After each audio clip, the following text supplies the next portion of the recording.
जय हिंद, वंदे मातरम, भारत माता की जय। राष्ट्रवाद की बात प्रहार के साथ आप सभी का हार्दिक स्वागत है।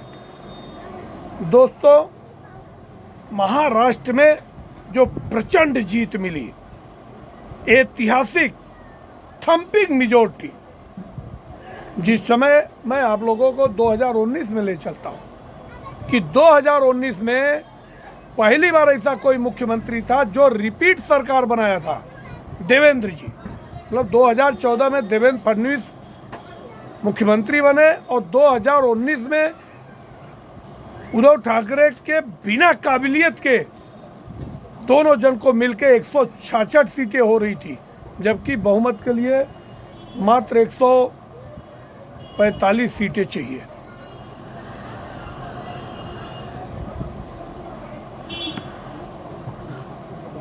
मगर जब 166 सीटें मिलने के बाद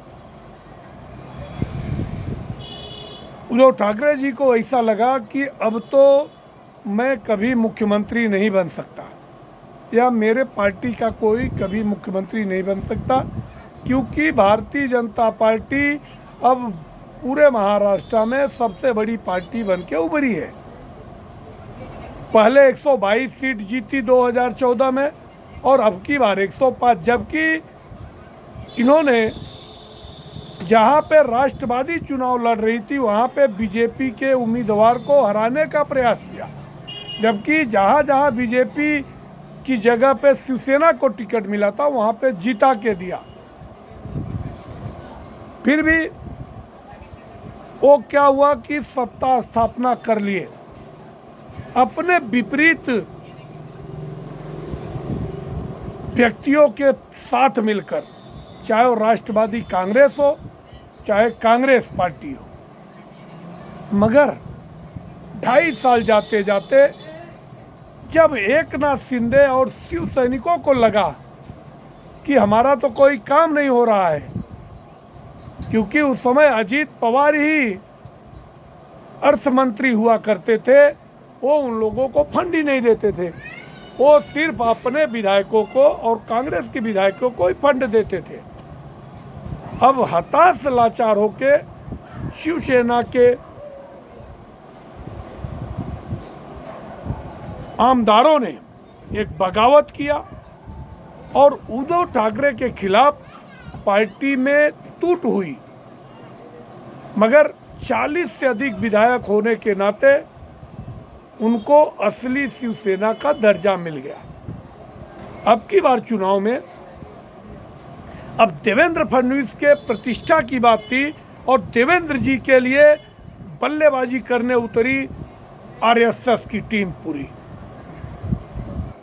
क्योंकि आने वाले साल में 2025 में शताब्दी ईयर हो रहा है आरएसएस की स्थापना का,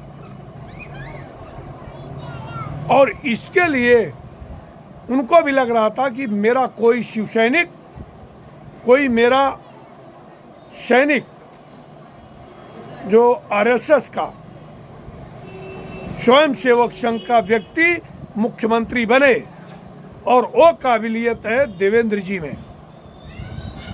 और 132 के थंपिंग मेजॉरिटी के साथ जो दरदड़ी विजय मिली, तो आज उनको सर्वसम्मति से मुख्यमंत्री बना दिया गया। और यही कांग्रेस की दलाल पत्रकारिता, ये बार बार अफवाह उड़ाया जा रहा था कि एकनाथ शिंदे नाराज हैं, सरकार तो बन नहीं पाएगी, वो तो गृह मंत्रालय मांग रहे हैं, फिर क्या और भी पहले तो मुख्यमंत्री पद से हटना नहीं चाहते, वो कहते हैं कि हमारे चेहरे पे लड़ा गया है। अच्छा, ये सब को देखते हुए जो पिछली बार अफवाह फैलाया था एक उद्धव ठाकरे ने कि मुझे अमित शाह ने कहा था 2.5 साल के लिए सरकार बनेगी, 2.5 साल आप मुख्यमंत्री रहेंगे, 2.5 साल देवेंद्र रहेंगे। इसके लिए अब की बार जैसे ही पत्रकारों ने पूछा, अमित शाह जी ने कह दिया था केवल चुनाव लड़ने तक एकनाथ शिंदे जी मुख्यमंत्री है, चुनाव के बाद ये तीनों पार्टियां आपस में बैठ के चर्चा करेंगी और फिर हमारा मुख्यमंत्री तय किया जाएगा। अब बीजेपी चाहती तो अपने दम पे भी सत्ता स्थापना कर लेती, पहली पॉइंट। दूसरी पॉइंट, अजीत दादा पवार ने पहले दिन ही कह दिया था कि मेरा पूरा खुला समर्थन है बीजेपी के साथ। तो 132 प्लस 41 मिला के 177 होता है, जो बहुमत से कहीं बहुत ज़्यादा होता है। मगर फिर भी बीजेपी जो कमिटेड पार्टी है, जो कमिटमेंट करती है, जो जनता के लिए कमिटमेंट हो चाहे पार्टियों के लिए कमिटमेंट हो, जैसे बिहार में अगर कमिटमेंट किया था कि हम नीतीश कुमार को मुख्यमंत्री बनाएंगे, अब नीतीश कुमार 75 से सीधे आके 44 सीट हो गई, फिर भी बीजेपी ने अपना वादा निभाया और उनको मुख्यमंत्री बनाया। हाँ, फिर उसके बाद फिर भी वो पलटी मार गए, उनका नाम ही पलटू चाचा रख दिया था तेजस्वी यादव ने। तो पलटी मार के फिर एक बार तेजस्वी के साथ मुख्यमंत्री बनाए थे और उन्होंने ही ये इंडिया गठबंधन की उत्पत्ति की थी, अदरवाइज ये कभी एकजुट नहीं होते। अब एकनाथ शिंदे जी को इतना सब कुछ करने की जरूरत नहीं थी, उनको पहले दिन ही खुला समर्थन करना चाहिए था। ठीक है, आपको 2.5 साल के लिए मुख्यमंत्री बनाया गया, आपने अच्छा काम किया, जनता के हितों के लिए काम किया, मगर आपने वही सारा काम किया जो भारतीय जनता पार्टी का एजेंडा था। आपने बीजेपी के एजेंडे पे काम किया, न कि आपके खुद के मैनिफेस्टो पे काम किया। अब ठीक है, सर्वसम्मति से अगर सत्ता स्थापना हो गई और गृह मंत्रालय देवेंद्र फडणवीस के पास है, बाकी के मंत्रालय आपस में डिवाइड होंगे। जहाँ तक प्राप्त सूत्रों से पता चल रहा है, 17 मंत्री बीजेपी के होंगे, 12 मंत्री एकनाथ शिंदे के होंगे और 10 मंत्री अजीत दादा पवार के होंगे। और आज पहली मतलब शपथ लेते ही पूना के गरीबों के लिए, मतलब गरीबों के लिए 5 लाख रुपए का मेडिकल ट्रीटमेंट के लिए देवेंद्र जी ने साइन किया। इसके लिए मैं बहुत बहुत अभिनंदन करता हूं।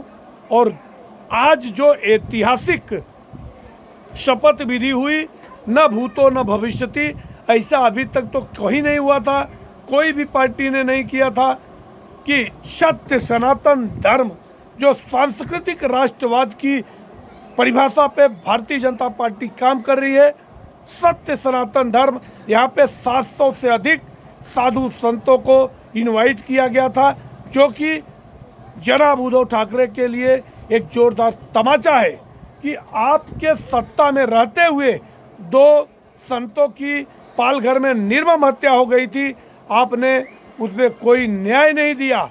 और आज इस साधु संतों को जो गौरवान्वित करने वाला क्षण था, बाकी 22 राज्यों के मुख्यमंत्री और डिप्टी सीएम यहाँ पे आए थे और भगवा का जो विशाल जनसभा और जो यहाँ पे लाखों से अधिक पब्लिक आई थी, जो भारतीय जनता पार्टी और यूटी की समर्थक है, उसको देख के दिल बहुत गदगद हुआ।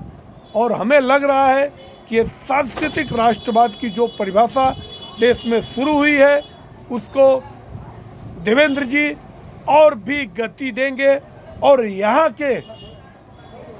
के नागरिकों को रोजी रोटी, काम धाम, नौकरी, शिक्षा, किसानों की समस्याएं, महिलाओं की समस्याएं, सारी समस्याओं को जड़ से निपटाएंगे और 5 साल में एक विकसित महाराष्ट्र बनाएंगे। आप लोगों की क्या राय है, कमेंट सेक्शन में आके अपने विचार रखें। आप हमारे चैनल को सब्सक्राइब करें। जय हिंद, वंदे मातरम, भारत माता की जय। और नई सरकार बनने के लिए सभी सहयोगियों को बहुत बहुत बधाई। और हार्दिक शुभकामना। धन्यवाद।